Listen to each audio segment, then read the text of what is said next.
Marc Ganis is in town. He actually is in Chicago. He's president of SportsCorp, a Chicago-based sports business consulting firm. He joins us from our bureau there. So, Marc, I know you've done considerable work with Major League ball clubs, but let's define our terms first, right? The 9 teams that are over the debt limit rules, and generally, by the way, those are teams with debt that's 10 times earnings.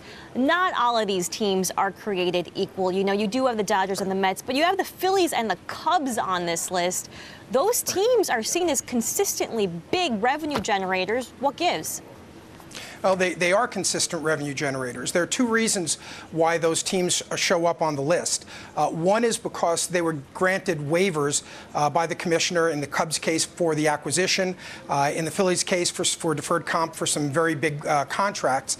But both teams are major payers into the revenue sharing, and the way the commissioner and the league calculates the debt ceiling, it's after revenue sharing, after you pay the revenue sharing to the league. So both of those teams pay $30, $40, $50 million a year in revenue sharing. So they're not really in financial distress, but they're in a technical default, and that gets cleared up at the end of the season. Right. And, you know, speaking of teams that do have a lot of debt, but maybe not are in distress, or the Marlins and the Tigers, they have stadium debt. The Rangers have that acquisition debt that the Cubs have as well. Now, 2 teams that are partners in a regional sports net, the Mid-Atlantic Sports Network, or MASN, the Orioles and the Nationals also made this list. What's your sense on those teams?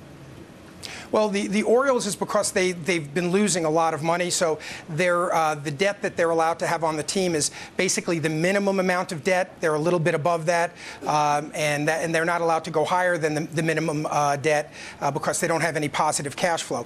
The Nationals are a slightly different story.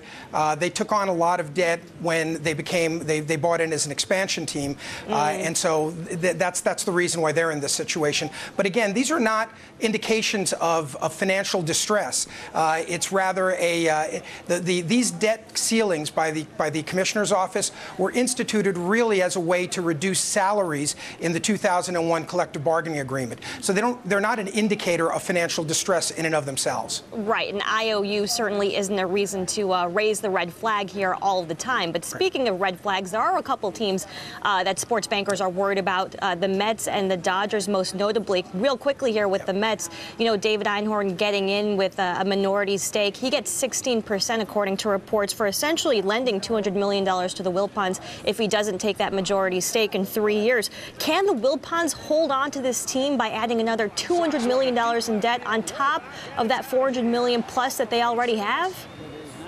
Can they? Yes. Will they? It's a much tougher call. If they wind up losing the issue with Picard and on the Madoff litigation matter, it's hard to see how they could hold on to the team. On the other side of the coin, if they wind up winning that matter, they should be able to find a way to hold on to it. So this is really a bet they're making that they can beat Picard and win the Madoff matter. If they lose it, they'll very likely lose control over the team. All right, we got to leave it with there, Marc. Thanks so much. We'll be at Wrigley at some point this summer.